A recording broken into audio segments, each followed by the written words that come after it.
जोहार गे गते को सगुंदरा मेना नोआ इᱧ मनोज हांसदा यूट्यूब चैनल रे गते को तीन दो आपे तलारे अड्डी दुख खबरिन सेटर बुन कना जे अबू तलारे जहाई एक्ट्रेस सबनम टुडू मिनाय उनी चितारे अड्डी मारांग बड़ी अनाप सनाप गाली गलोज और नाचार रेना हो चेष्टा ले आको उनको बड़ी हर जहाँ दो उनी चितारे नाचार रेना प्रोग्राम तहलन तकुआ और उनी अड़ी दुख अड़ी नाचार बुझे कना जे अबुरन सांताली इंडस्ट्री रन कुड़ी गिद्रा साव एक्ट्रेस साव समाज रन कुड़ी गिद्रा साव नौका दिन बाय दिन बड़ी नाचार हुयुग तेगी तहन कना नोरना आसल कारण कना जे अबुआ संताल समाज रे जुमिद नित हबिते इना बेस बनु तबना आदो मिटे गी आसिं खोजोआ जे जतो हर बुन जुमिदोग मा और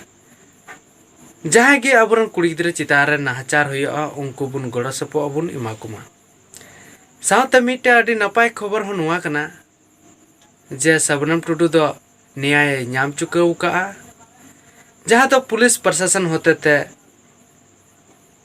अडी उसेरा उनिया एक्शन को सा के और उनको कुमड़ू हो से जहाँ मेन कुमड़ू कना उनी हो गिरफ्तार हो चुकाव कानते और नुआ न्याय रे न्याय नाम उचो लगी उनको क्रांतिकारी संताल समाज रन क्रांतिकारी हो अडी अडी सरहाव को जे सबनम टुडू अडी आट को गड़वा दिया और नौका की जायजुग जमन को गड़मा और अबू बन गड़मा अबुरन संताल समाज रन कुड़ी गिद्रा हपनरा और एरा को लगी और साय साय सरहाव को उनको पुलिस प्रशासन हो जहाँ दो अडी उसरा एक्शन सा कते उनको कुमड़ू सारना को रिका किया से उन्हीं कुमड़ू सारना को रिका किया जहाँ दो मेन कुमड़ू कने तो गाते को अडी नापाय और नौका गी इंदी मेना जे कुमड़ू को साबो मा और मिटे कथा जे अबुरन कुड़ी गिद्रा चितारे अत्याचार बांग हुयु लगी अबु सशक्त शिक्षा बुन अर्जित मा अबु चितारे शिक्षा बनुआ इन केटे ओना खातिर अडी तायम रे मिना बुना जस्ती बांग कथा कते नियागिन मेना जे दिलांग उनकान कुमड़ू हड़ बुन सा उडुकुमा अब समाज खन जहाँ दो कानून के तहत उनका सजाए को नाम जे जिंदगी भर रे अब संताल समाज रन कुड़ी गिद्रा चितारे में नजर हो बांग को रखा दड़िया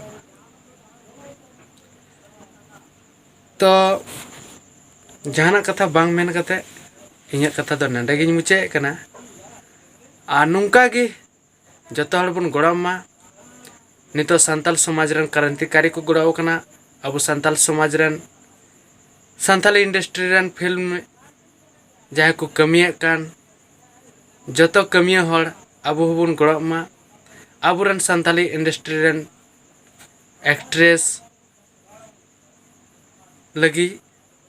ताकि आरो जहाँ एक्ट्रेस चितारे नौकना बड़ी व्यवहार बड़ी अनाप शनाप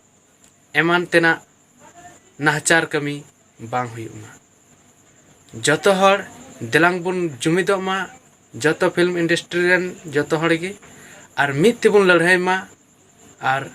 अबुआ जितकर बुन हमेट मा ताकि अबु चितारे ओकोया हो बड़ी नजर बांग लगा मा जतो हड़ बुन जुमिदो मा अच्छा जोहार।